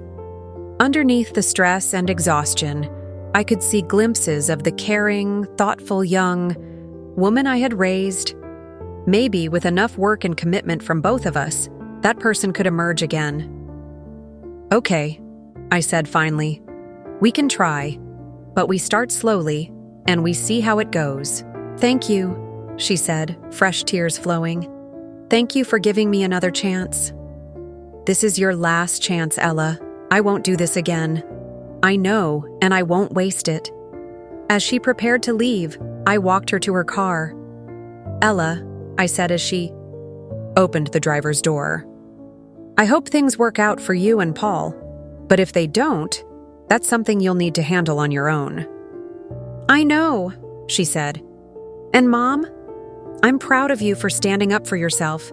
Even though it hurt, even though it's been hard, you did the right thing." As I watched her drive away, I felt something I hadn't experienced since before my surgery. Cautious hope. Not hope that everything would magically return to normal, but hope that something better might be possible. Time would tell if Ella's words would translate into actions. But for the first time in our relationship, the terms were clear, the boundaries were established, and the choice to rebuild was mutual rather than one-sided. It felt like a beginning. 6 months later, I was sitting in a small cafe in Dublin, Ireland, watching the rain streak down the window while I sipped my afternoon tea. The trip that Raymond and I had always planned to take together was everything I had imagined it would be. Rolling green hills, ancient castles, warm hospitality from strangers who became temporary friends. But most importantly, it was mine. Every decision, every detour, every moment of wonder belonged entirely to me. I had been traveling for 3 weeks, staying in small bed and breakfasts, taking day tours to places with names I could barely pronounce, and eating meals at whatever restaurant caught my fancy. For the first time in decades, I wasn't planning around anyone else's schedule or preferences. If I wanted to spend an entire afternoon in a used bookstore, I did. If I decided to skip the famous tourist attraction to walk through a local market, instead, there was no one to disappoint but myself. My phone buzzed with a text message from Ella. "Hope you're having an amazing time in Ireland, Mom. The pictures you've been sending are beautiful. Paul moved out yesterday. I'll tell you more when you get back. Love you." I stared at the message for a long moment, feeling a complex mixture of emotions. Sadness for Ella, who was facing the end of her marriage. Relief that she was finally free from Paul's influence. And, if I was being honest, a small sense of vindication that the man who had called me manipulative and attention-seeking had turned out to be the one who couldn't handle his wife becoming more independent. I typed back, "I'm sorry you're going through this. We'll talk when I return. Take care of yourself." I didn't offer to cut my trip short. I didn't promise to send money to help with her transition. I didn't ask if she needed me to fly home immediately to provide emotional support. 6 months ago, any one of those responses would have been automatic. Now, I simply acknowledged her news and continued with my own life. The past 6 months had been a revelation in what life could look like when you stopped trying to manage everyone else's happiness. After Ella's visit to my garden, we had been slowly rebuilding our relationship through careful, structured interactions. Coffee once a month at a neutral location. Brief phone calls where we shared updates about our lives without either of us asking for or offering solutions to the other's problems. Gradually, tentatively, we were learning to be mother and daughter rather than enabler and dependent. Ella had kept her word about not asking for money. When her car broke down in July, she took the bus to work while she saved up for repairs rather than calling me for help. When Paul lost his second job for showing up late repeatedly, she picked up extra shifts at her own workplace instead of turning to me to bridge the financial gap. Each time she solved a problem on her own, I felt proud of her growth and proud of myself for allowing her to grow. Paul had become increasingly resentful as Ella became more independent. According to her monthly updates, he had started accusing her of changing and becoming cold and selfish when she stopped immediately agreeing with his opinions or deferring to his preferences. The final straw had come when Ella refused to ask me for money to help them move to a better apartment. Paul had called me directly, something I had explicitly told him not to do, and left a voicemail full of accusations and demands that I found so disturbing I played it for my attorney. "This is harassment," my lawyer had said after listening to Paul's angry rant about how I was destroying their marriage by turning Ella against him. "If he contacts you again, we can pursue a restraining order." I had forwarded the voicemail to Ella without comment. 2 days later, she had called to apologize for his behavior and to tell me she was seriously considering separation. I had listened supportively but offered no advice, no opinions about what she should do. It was her marriage, her choice, her life to figure out. Now, sitting in this Dublin cafe with my Irish breakfast tea and a slice of brown bread slathered with real Irish butter, I reflected on how different my life had become. The money from selling the house had given me financial security I had never experienced before. Beyond funding this trip, it had allowed me to make some long overdue improvements to my own home. A new roof, updated plumbing, a beautiful sunroom, where I could read and tend to my plants year-round. I had also started volunteering more extensively at the library, helping with their literacy program for adults, working with people who were learning to read for the first time in their 40s and 50s had given me a new perspective on resilience and the power of late-in-life transformations. If a 53-year-old construction worker could learn to read Shakespeare, then a 62-year-old woman could certainly learn to put herself first. My phone rang, interrupting my peaceful afternoon. It was my sister Margaret, calling from Oregon. "How's the Emerald Isle treating you?" she asked, her voice warm with affection. "It's magical," I said honestly. "I can't believe it took me this long to get here." "And how are you feeling about Ella's news?" I had texted Margaret about Paul moving out shortly after receiving Ella's message. Sad for her, but not surprised. Paul never liked the new version of Ella, the one who thinks for herself and doesn't immediately defer to his opinions. "Are you tempted to rush home and help her through the divorce?" The question made me smile. Margaret knew me well enough to recognize my old patterns. The old me would already be on a plane, I admitted. But the new me understands that Ella needs to handle this herself. It's her marriage, her choice, her growth opportunity. "I'm so proud of how much you've changed," Margaret said. "You sound happier than you have in years." She was right. Despite the sadness and difficulties of the past year, despite the painful process of setting boundaries with my own daughter, I was happier. I was living for myself for the first time in decades, making choices based on my own wants and needs, rather than everyone else's emergencies and expectations. When I returned to Cedar Falls 2 weeks later, I found Ella waiting for me at the airport. She looked different, not just thinner from the stress of her separation, but stronger somehow, more confident. She hugged me warmly but didn't cling, asked about my trip with genuine interest but didn't immediately launch into her own problems. Over dinner at a small restaurant near the airport, she told me about her decision to divorce Paul. "He couldn't handle me becoming independent," she said. "Every time I solved a problem without asking for help, every time I disagreed with him about something, he would get angry and accuse me of being brainwashed by you. I'm sorry your marriage didn't work out," I said, meaning it. "Even though I didn't like Paul, I know you loved him." "I did love him," she agreed.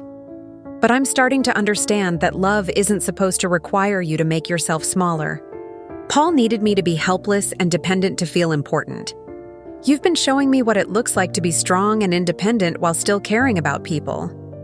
How are you managing financially?" "It's tight," she admitted. But I'm managing. I got a promotion at work last month. Apparently, when you stop calling in sick every time your husband has a bad day, your boss notices your reliability. And I'm learning to cook instead of ordering takeout, growing some of my own vegetables, finding free entertainment instead of always spending money. I felt a surge of pride at her growth, mixed with amazement at how much our relationship had improved once I stopped trying to fix everything for her. "What's next for you?" I asked. "I'm taking a financial planning class at the community college," she said. "I want to understand money better, learn how to budget and save and invest. I never want to be financially helpless again." As we said goodbye in the airport parking lot, Ella hugged me again. "Mom," she said, "thank you for selling the house." The statement surprised me. "Thank you?" If you hadn't done that, I would probably still be married to Paul, still financially dependent, still letting him convince me that independence was selfishness. Losing that safety net forced me to grow up. It was the best thing that ever happened to me, even though it was terrible at the time. Driving home through the familiar streets of Cedar Falls, I thought about her words. The most loving thing I had ever done for my daughter was to stop enabling her dependence and force her to discover her own strength. It had nearly destroyed our relationship, but it had ultimately saved both of us. I thought about the woman I had been a year ago, desperate for approval, measuring my worth by how much I could give, afraid to set boundaries because I might be abandoned. That woman had been abandoned anyway, left alone in a hospital room because she had taught people to take her love for granted. The woman I was now understood something crucial. Real love doesn't require you to set yourself on fire to keep others warm. Real love sometimes means stepping back and letting people face the consequences of their choices. Real love means caring enough about someone to let them grow, even when that growth is painful. My phone buzzed with another text from Ella. P.S. I'm proud of you for taking that trip. You've been inspiring me to be braver in my own life. I smiled as I pulled into my driveway, looking at my house, my sanctuary, my choice, my life. The lights were on inside because I had put them on a timer before leaving for Ireland. No one was waiting for me with problems to solve or bills to pay or crises to manage. It was just me, coming home to a life I had built for myself, and for the first time in my 62 years, that felt like more than enough. It felt like everything. Up next, you've got 2 more standout stories right on your screen. If this one hit the mark, you won't want to pass these up. Just click and check them out. And don't forget to subscribe and turn on the notification bell so you don't miss any upload from us.